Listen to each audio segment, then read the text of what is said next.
Neste guia prático, a gente vai desvendar os pontos cruciais da norma regulamentadora 36. Para quem atua na engenharia de segurança, na gestão ou na área técnica da indústria de carnes, entender isso aqui é fundamental para o dia a dia. Olha, essa citação do próprio manual já diz tudo, né? Ela vai direto ao ponto, nos lembrando que todo o crescimento econômico do setor não pode, de forma alguma, acontecer em cima da saúde e da segurança das pessoas. É sobre encontrar esse equilíbrio, que não é negociável. Certo, então vamos mergulhar no assunto, começando pelo básico do básico, o design do posto de trabalho. A ergonomia, gente, é a nossa primeira e, sinceramente, a mais importante barreira de proteção contra as doenças ocupacionais. E qual é a regra de ouro aqui? É simples. O ambiente de trabalho tem que se adaptar a no mínimo 95% da equipe. Quando a gente projeta para essa grande maioria, o que acontece? A gente elimina posturas forçadas, diminui o risco de lesões, ou seja, quase ninguém vai precisar se contorcer para se adaptar à sua estação de trabalho. E aqui tem um detalhe técnico, mas que faz uma diferença gigantesca. A profundidade máxima de alcance, essa medida C2, não pode de jeito nenhum passar de 41,5 centímetros. Manter as tarefas dentro dessa área é o que vai evitar que o trabalhador estique demais os braços e acabe com fadiga. É um número que todo mundo que projeta postos de trabalho precisa ter na ponta da língua. Bom, já falamos do espaço físico, né? Agora vamos pensar no tempo, no ritmo da jornada. As pausas psicofisiológicas, elas são muito mais do que só um descanso. Pense nelas como uma ferramenta estratégica de prevenção, sabe? Para gerenciar a fadiga ao longo do dia. E a norma deixa isso bem claro, estabelecendo uma relação direta entre o tempo de trabalho e o tempo de pausa obrigatório. Como a gente pode ver aqui, para atividades repetitivas, por exemplo, uma jornada de até 6 horas exige 20 minutos de pausa. Se a jornada vai para quase 9 horas, esse tempo sobe para 60 minutos. É uma regra bem direta para gerenciar tanto o tempo de trabalho quanto a recuperação do pessoal. Certo, mas como isso funciona na prática? Vamos pegar um exemplo. Numa jornada de 8 horas e 48 minutos, aqueles 60 minutos de pausa podem ser distribuídos ao longo do dia. Claro, além do horário de almoço.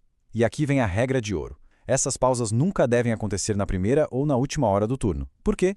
Para garantir que a recuperação aconteça no momento em que ela é mais necessária e eficaz. Ok, além da ergonomia, a gente tem que falar dos riscos ambientais, que são super críticos.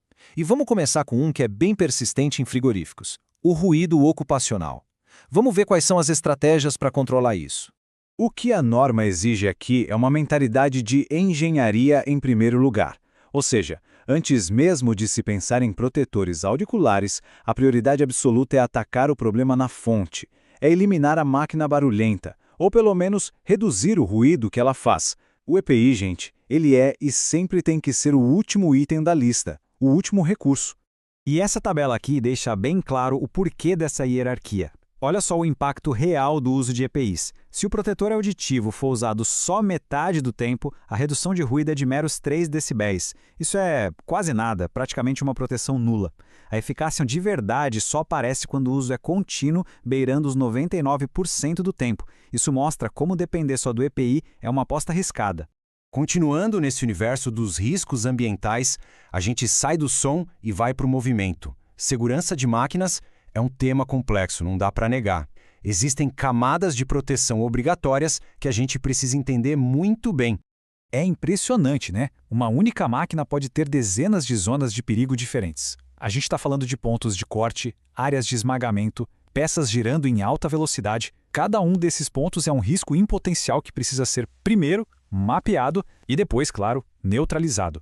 E a boa notícia é que para cada risco que a gente mapeia, existe uma solução de engenharia. Por exemplo, proteções intertravadas, que são aquelas que param a máquina na hora se alguém tentar abrir. A norma também exige uma categoria de segurança 3, no mínimo. O que isso quer dizer? Que o sistema de segurança tem que ser robusto, tem que ser redundante, ele precisa ser projetado para falhar de um jeito seguro, protegendo quem opera a máquina a todo custo. Beleza, agora para fechar vamos subir um nível e olhar para a visão macro, os sistemas de gestão que amarram tudo isso que a gente viu. São eles que garantem tanto a vigilância da saúde do pessoal quanto a capacitação contínua de toda a equipe. É fundamental entender isso. O PGR e o PCMSO não são programas isolados. Eles não podem rodar em paralelo sem se comunicar. Eles formam um ciclo. De um lado, o PCMSO coleta os dados de saúde. E esses dados, por sua vez, têm que obrigatoriamente alimentar e ajustar as estratégias do PGR. É um sistema de feedback constante, sabe? Tudo para buscar melhoria contínua da segurança. E falando em PCMSO, o relatório anual dele não é só para cumprir tabela, não. A norma exige uma análise bem a fundo. Dados epidemiológicos, as queixas dos trabalhadores, os resultados dos exames, e tudo isso tem que ser organizado por setor. Isso transforma o que poderia ser um documento burocrático numa poderosa ferramenta de diagnóstico estratégico. A mesma lógica vale para a capacitação. Não adianta fazer um treinamento genérico. Cada pessoa da equipe precisa entender exatamente quais são os riscos da sua função e, mais importante, quais são as medidas para prevenir esses riscos. Desde a postura correta até o jeito seguro de manusear uma ferramenta. Tem que ser específico. E para a gente fechar, fica aqui uma reflexão importante, um ponto para se pensar.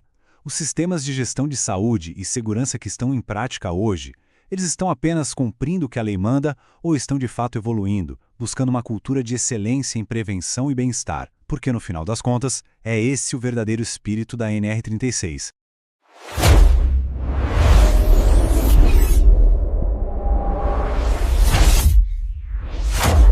Próximo passo. Se você gostou deste conteúdo, não se esqueça de comentar o que achou, deixar seu like e compartilhar com os amigos.